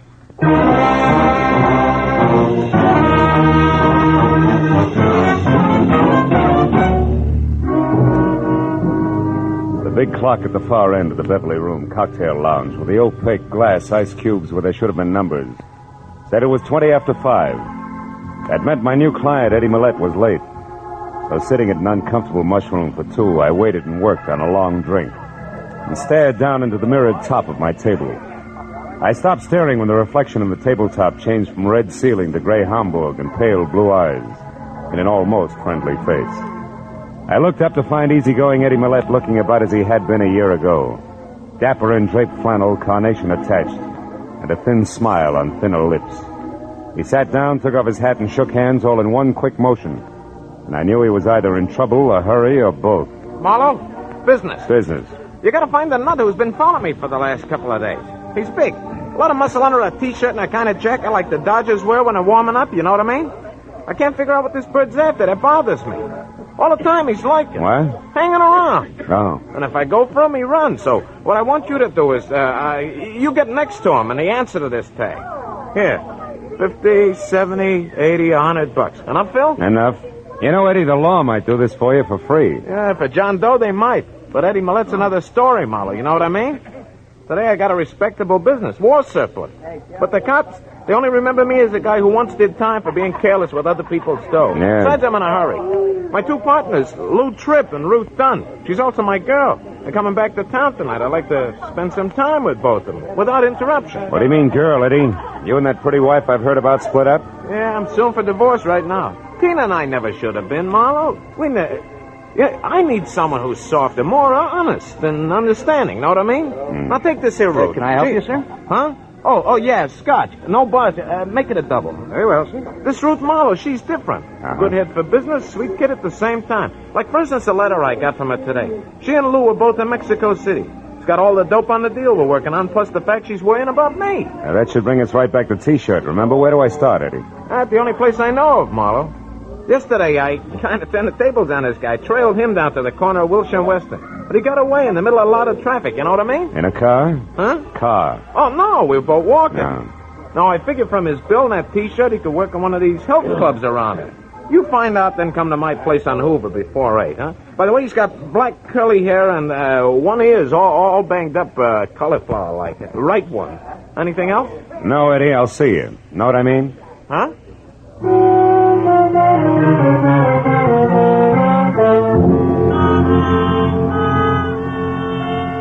2 hours after I'd left Eddie Millette, I checked with a half a dozen hooray for health clubs in the neighborhood, smelled a lot of liniment, and came away with nothing more than distended nostrils. So at 7:30, I pointed my car toward 8400 North Hoover, in the hope that my client could give me something else to go on. The Millette home was well-groomed and sat sedately behind 50 rolling yards of carefully clipped hedge, and said the gardener must have gone to barber's college. So when I leaned against the front doorbell, I expected Eddie in at least a silk-lapelled smoking jacket with slippers to match. But when the door swung open, I got a surprise, because I was greeted instead by a lot of white T-shirt, and in front of that and coming straight for my head was a fist the size of a muskmelon. Oh!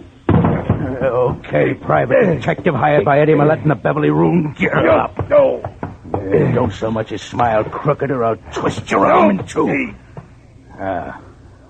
What is it you want? Oh, one thing, a chance to bust you in the nose. What nerve. Yeah? Listen, stupid, if I had the time, I'd tie your arm into a square knot, then rip it off at the hinges and throw it away. But right now, I've got what I came for. I'm in a hurry, so you're real lucky. How about Eddie Millette, Muscles? How lucky is he? Very. He's inside, resting. Just like you're gonna be, mister.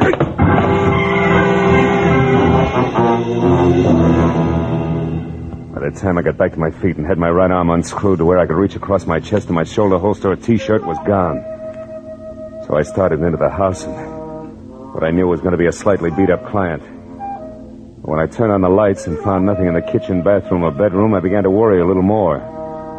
I got to the den and saw that the drawers of a desk that were turned inside out, but there was still no Eddie. I opened a side door and started out to the patio, which ran along the front of the house. But then at the staccato report of high heels coming up the flagstone path that led to the front door, I stopped and waited. When the lady, who was a quiet face and quiet clothes, came to a halt in the open doorway, puzzled, and called Eddie's name out loud, I figured this had to be Ruth Dunn, girlfriend and partner out of Mexico City. So I walked back through the house to the living room. Eddie, it's Ruth.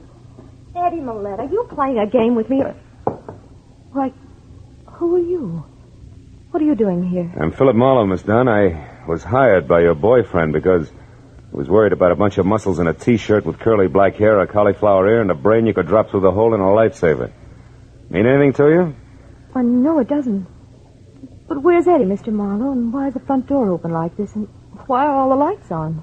In that order, I don't know where Eddie is. Front door's open because that's where T-shirt and I played Ben, the private detective, and all the lights are on because I was looking for Eddie. But he's not here anyplace? The bedroom, the kitchen? So far, no. Come on in here, see if this desk in the den adds for you, maybe. Drawers have been slightly rearranged by a very heavy hand. Hey, incidentally, T-shirt was bragging about getting what he'd come for just as he collapsed me for the second time, so if you... Oh, the letters. They're gone. What letters? The ones I wrote to Eddie while I was on the road. He always kept them here in the bottom drawer. Were they business or pleasure? Well, business mostly, but I did talk of other things, too. Yeah, I know. Eddie mentioned that when he told me about you and Lou Tripp being due back tonight. Oh, by the way, where is Tripp? Well, I don't know. He left me in Mexico City the day before yesterday and said he'd be here tonight at the latest. Oh, surely, Marla, you don't think that Lou had anything to do with this? Could be. Letters are part business. And part love.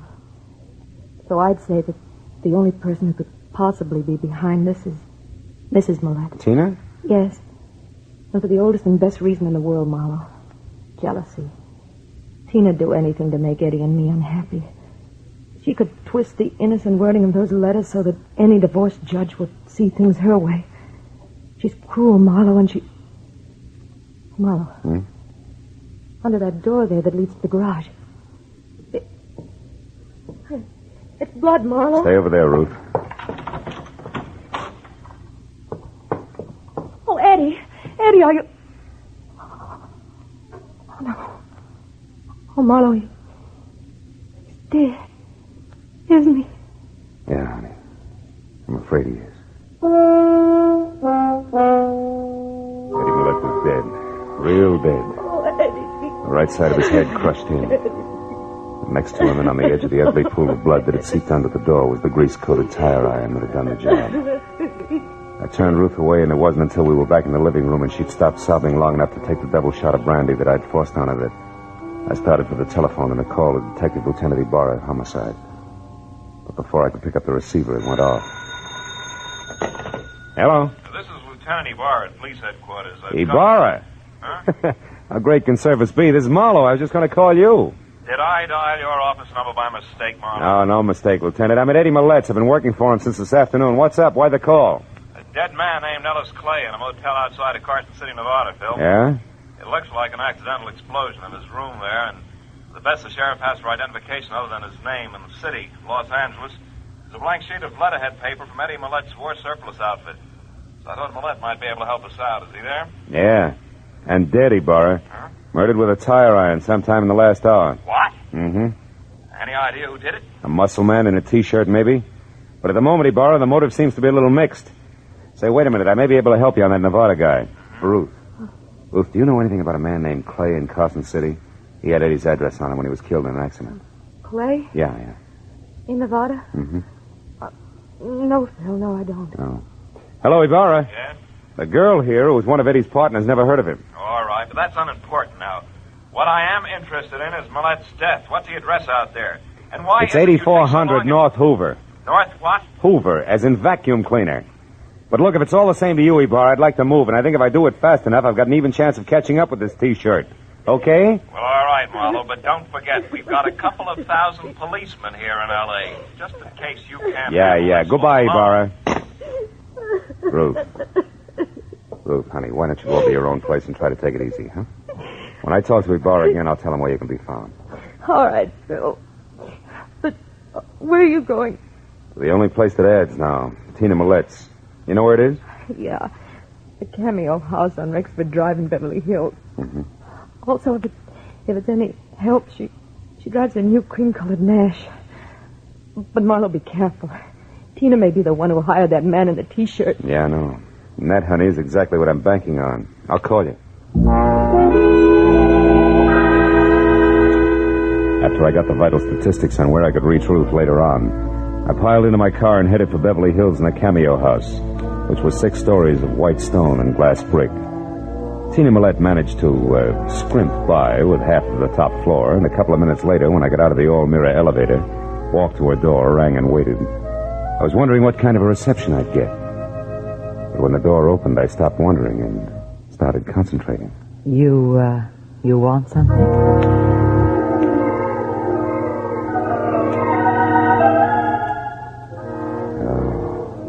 In something the texture of spun smoke rings. It stood 5 feet 6 inches over the threshold and must have weighed in at close to 120.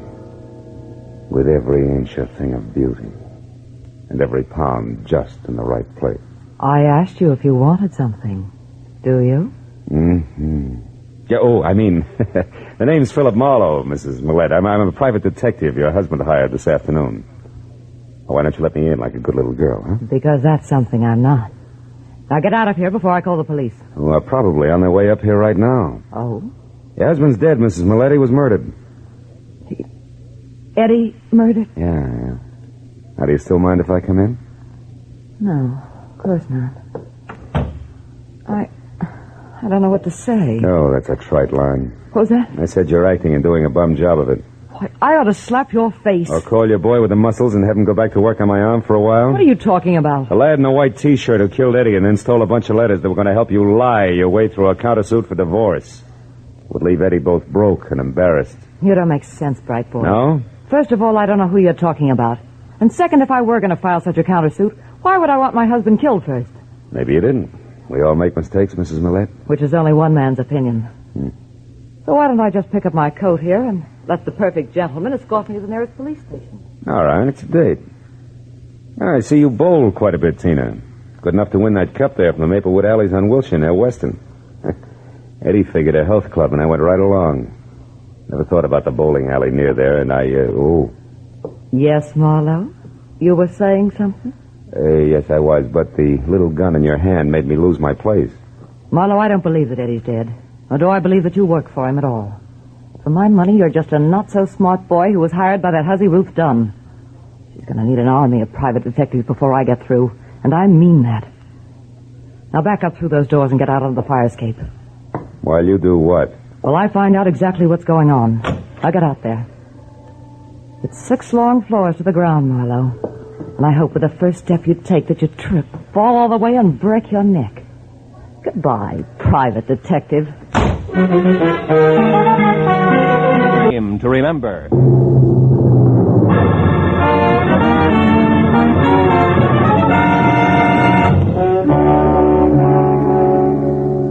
When Tina Millette prodded me out onto the fire escape through a pair of French doors, slammed them shut, and snapped the lock, there was a cold look in her smoky eyes and an unwavering potential about the snub-nosed gun clenched in her hand and pointed straight at my belt buckle that melted all the gambler out of me fast. So I watched quietly as she backed across the room to the hall door and out.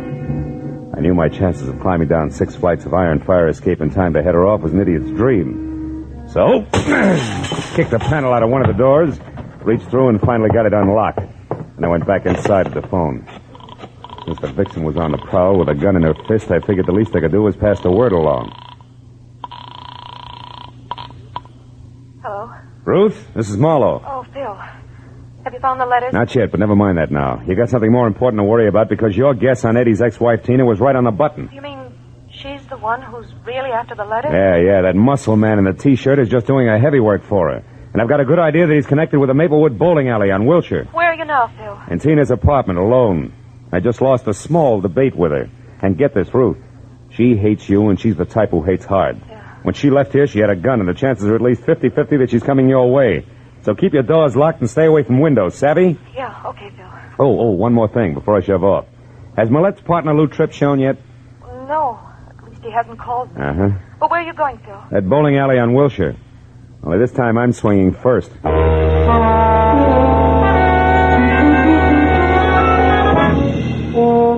Maplewood was a small and dusky combination 6-lane bowling alley, restaurant, bar, and magazine stand, and cigar store, all slightly down at the heel and more than hungry for business.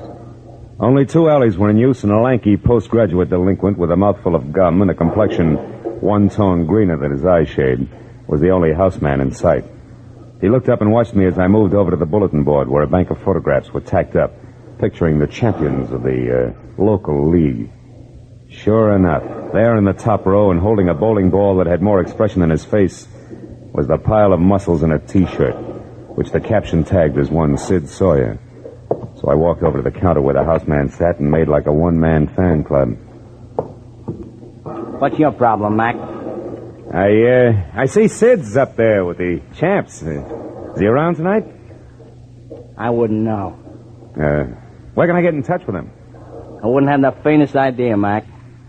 He works here, doesn't he? Yeah, off and on. But you don't know where he lives or what his phone number is, huh? Well, you're just beginning to get the idea. Come here, you. Cut it out, will you? Take your hands off You get the idea and get it fast unless you want your teeth crammed down your throat. Where does Sawyer live? Now, wait a minute, mister. Take it easy. I'll tell you. He's got a room over on Shadow Street, 6340. Upstairs. He don't have no phone. All right, that's better. Is he there now? I think so. But, gee, I don't know why everybody is so interested in Sid Sawyer all of a sudden. Who else is interested? Some babe called a couple of minutes ago. An old friend, she said. That's the reason I give you the store. Yeah? Honest. You see, Sid don't like to be interrupted when he's entertaining old friends. Is that so? Well, this is one party that's going to get crowded whether he likes it or not.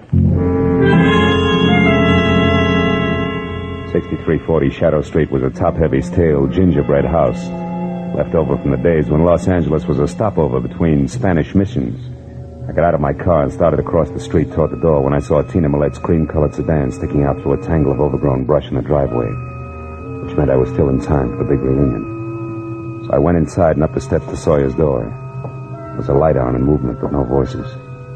I slipped my gun out of its holster, knocked lightly, and stepped back. The knob turned slowly and the door cracked open. I kicked hard! What? Yeah, don't move, Muscles. I'm returning your visit. Where's Tina? Who's Tina? Look, her car's outside in the driveway. She's here after the letters, isn't she? What letters?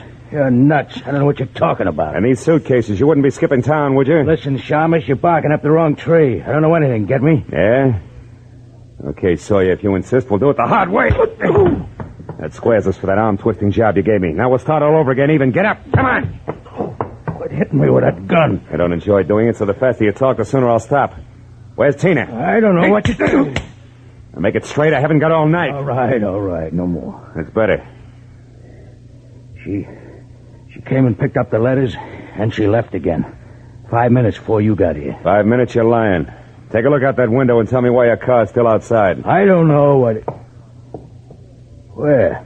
I don't see it. In the driveway next door. Holy smoke, it's gone.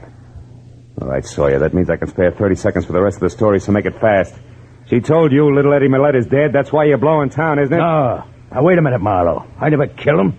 I just knocked him down. Sure, on a concrete floor with a tire iron. No, Skip it. Those letters you got were written by Ruth Dunn. Was Tina heading for Ruth when she left here? I don't know. Come on, Sawyer, I'm running out of time. Won't do you any good to try to protect Tina now. Oh, no. We'll see about that, Marlowe. Why, you... I hope Tina was worth a broken jaw. Good night, Muscles. I took a close close look at Sawyer to be sure he was down for the long count. Then I stepped out the door and into a whispering circle of wide-eyed neighbors who had heard the fight and had already called the police. I flashed my identification, issued a battle order to the three huskiest ones, and then ran down the stairs to my car. I made it from Shadow Street to Ruth's bungalow on Normandy in something under 5 minutes, but still not fast enough. Because when I ground to a stop in front of the place, I saw that same cream-colored sedan already there, close to a side door. I belted up the walk and was halfway to the house when I heard it. It made me sick. I went up to a front window where the only light was burning and looked in. The room had been torn up, and in the middle of it all, face down on the tangled carpet, was Tina Millette. And it was Ruth who was slumped in a chair, her face buried in her arms and sobbing hysterically. And still dangling from her hand was Tina's snub-nosed revolver. She looked up as I walked in. Phil, I killed her, Phil. I know. Come on, baby. Take it easy. It's going to be all right. Oh, she had this gun. She was crazy, Phil. She was going to kill me. I don't know what happened. I struggled with her, and then I realized I had the gun in my hand. I shot her. I didn't even think. I just pulled the trigger on her. She's dead, Phil. Yeah. Come on, Ruth. Leave it alone. It's over now. Now try to get hold of yourself. She brought the letters back. They're on the desk. She said that they didn't matter anymore, that she was mixed up in Eddie's murder and there was nothing left for her but to run. She said she took the gun out of her purse and said I'd ruined her whole life and that she was going to be sure I got what was coming to me before she left. That's when it happened, Phil. I was so scared I went out of my head, I guess. Yeah, we better call Ibarra, honey. I think we can explain it all now, except one thing. Ruth, do you remember that guy Ibarra called us about? The one who was killed in Nevada? Ellis Clay? Yeah, that's it. Clay. I've had the feeling all night that some way his death is tied up with all this. It's only a hunch, but something seems to be missing. What is it, Phil? What's missing? I don't know yet. Look, honey, I want to take a look at these letters. You go call the police, will you? It was a long shot, but while Ruth went down the hall to phone the police, I flipped through the bundle of envelopes that had caused all the trouble. And the long shot began to pay off. I could hear Ruth talking to her desk sergeant as I picked up Tina's revolver. I broke it open. Then a pair of headlights and a red spot of a police car flashed in the driveway, and I knew that Ibarra had figured out a few things for himself. I put the gun down on the table again, told Ruth to forget her call, and when the lieutenant came in, Ruth and I together explained everything that had happened right up to Tina Millette's body on the floor. Well, it's quite a mess, isn't it? Anyway, this part of it looks like a clear case of self-defense. Right, Marlowe? Exactly right, Ibarra. It looks like self-defense, only there's something missing. Something missing? What do you mean, Marlowe? At least 3 letters from that packet there. I think they're the last ones you wrote to Eddie, Ruth. They're gone. Oh, that's strange. I don't understand it. And another missing item is Lou Tripp, Eddie's partner. He didn't show up tonight because I think he's in Nevada, dead under the name of Clay. What? Marlowe, you mean that Lou and that Clay were really the same man? Mm-hmm. But what are you getting at with all this theory, Marlowe? You'll see, Ibarra. Lou Tripp was double-crossing Eddie Millette. Lou went to Mexico with Ruth here, only he left early and flew to Nevada to close a big deal under the name of Clay. Meanwhile, some letters were written from Mexico to preserve the illusion that Lou Tripp was still there. Understand what I mean, Ruth? Yes, sir. I think so. Yeah. And then the unexpected happened. Lou, identified as Clay, died accidentally in Nevada. That meant that sooner or later those letters would be exposed as lies. Right, Ruth? Marlowe, that gun on the table, watch it. Too late, Lieutenant. Now, don't move. Either one of you. You haven't got a chance, baby. Stay back. Please, Phil, I don't want to kill you, but I will if you come one step closer. Stay back, Marlowe. She means it. Look, baby, you're licked. Marlowe. It was a good try, but you lost. Stay back. Why not go out like a lady? Oh, what difference does it make now?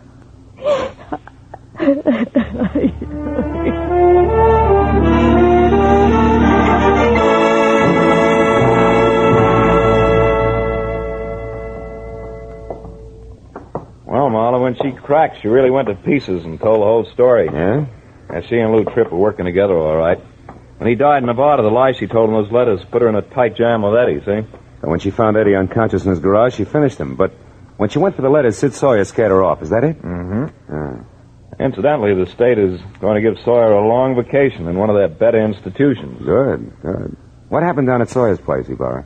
You know, Ruth had a lot of nerve, Marlowe. Yeah. She found Tina Millette's car at Sawyer's, so she waited in the back seat until Tina came out with the letters. Then she sapped her, drove the car to her house, and faked that slick self-defense setup. And she still doesn't know where she made the mistake that caught her. Hey, where was it, Phil? Well, she was being real cagey, Ibarra. She decided it was too dangerous to write the name Clay down anyplace, so she made it a name to remember. And she did. But too well. What do you mean, Phil? Well, when I asked her for it, the first name Ellis popped out, too. Mm-hmm. There was no legitimate way for her to know that you gave me the full name over the phone, but I only gave her Clay.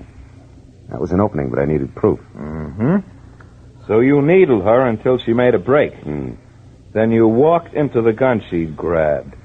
You take some long chances, Phil. Oh, I'll do anything to see justice prevail, Ibarra. I smell a rat. You should. I emptied the gun. When she was phoning. Good night, Phil. Good morning, Ibarra.